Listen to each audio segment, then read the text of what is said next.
Ang palaging pakikinig sa salita ng Diyos, kayang baguhin ang iyong buhay. Heto ang tatlong pangunahing benepisyo. Una, mas magiging malapit ka sa Diyos kapag palagi mong pinapakinggan ang salita ng Diyos. Para kang araw-araw nakikipag-usap sa Kanya. Mas nakikilala mo siya at mas nauunawaan mo ang Kanyang puso. Santiago 4:8, magsilapit kayo sa Diyos at siya'y lalapit sa inyo.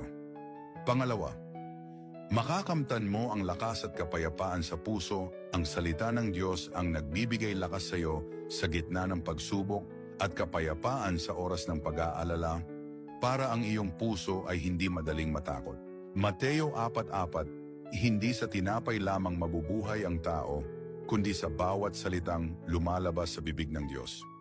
Pangatlo, magbabago ang iyong buhay at magiging tama ang landas mo. Hinuhubog ng salita ng Diyos ang iyong isip at gawa, tinutulungan kang iwasan ang kasalanan at magkaroon ng karunungan at tamang pananaw sa buhay.